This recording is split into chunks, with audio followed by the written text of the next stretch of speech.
Hello बंधुসকল प्रथमे आपनालोকক भोगाली बिहुर शुभेच्छा जनाइछु। আজি आपनालोকক काजिरঙात अवस्थित जातीय अर्किड पार्कत संरक्षण करा मूल्यवान गछ-गछनिर उपरिও केक्टास पार्कखन देखुवाবলৈ চেষ্টা কৰিম। এইখিনিতে বিভিন্ন ধৰণৰ মূল্যৱান গছ-গছনি সংৰক্ষণৰ ব্যৱস্থা কৰিছে। এয়া মানধনিয়া, এয়া ইনসুলিন প্লান্ট বা জমলাখুটি বুলিও কয়। এয়া হাতী গুমনি গছ, ইয়াত সংৰক্ষণৰ ব্যৱস্থা কৰিছে।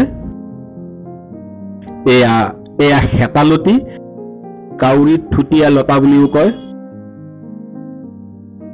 এয়া লং গছ, এয়া কুম্বি বা কুমাৰিকা গছ বুলিও কয়। এয়া বন সৰ্পগন্ধা, সৰ্পনাহিনী গছ বুলিও কয়।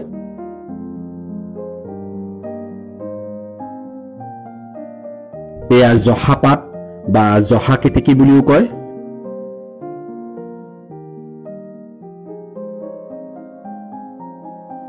এতিয়া আপোনালোকক কেকটাছ পাৰ্কখন দেখুৱাম।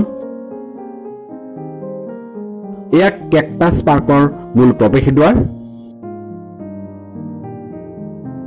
এটি ঘৰৰ ভিতৰতে কেকটাছসমূহ সংৰক্ষণৰ ব্যৱস্থা কৰিছে। বিভিন্ন প্ৰজাতিৰ কেকটাছসমূহ ইয়াত সংৰক্ষণৰ ব্যৱস্থা কৰিছে কৰ্তৃপক্ষই।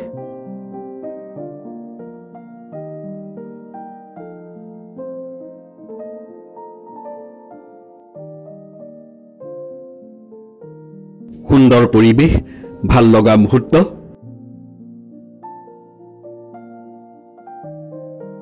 দৰ্শকৰ মন সঁচাই আপ্লুত হয়।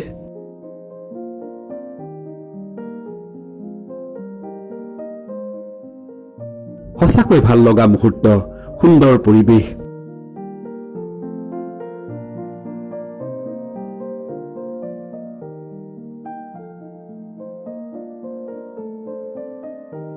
সকলোৰে মন আপ্লুত কৰে।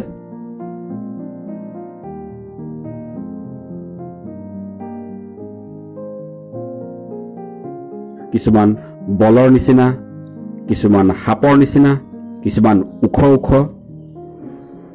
মুঠতে বিভিন্ন ধৰণৰ কেকটাছসমূহ ইয়াত সংৰক্ষণৰ ব্যৱস্থা কৰিছে।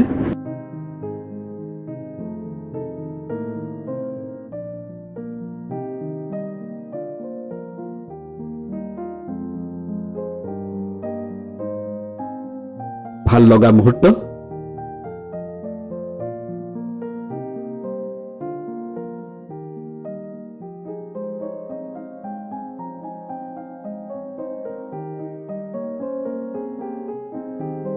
জাতীয় অৰ্কিড পাৰ্কখন চাবৰ কাৰণে দেশৰ বিভিন্ন ঠাইৰ পৰা মানুহে আহি ইয়াত ভিৰ কৰেহি।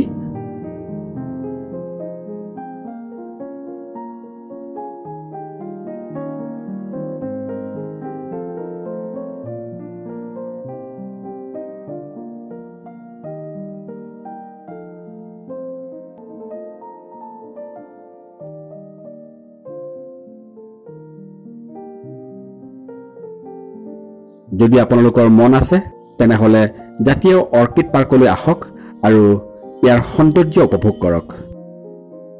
আনহাতে থলুৱা অসমীয়া খাদ্যও ইয়াত আপুনি খাব পাৰিব। এই ভিডিঅ'টো সম্পূৰ্ণকৈ চোৱাৰ বাবে আপোনালোকক ধন্যবাদ জনাইছো। চাই থাকিব ৰূপহী টিভি।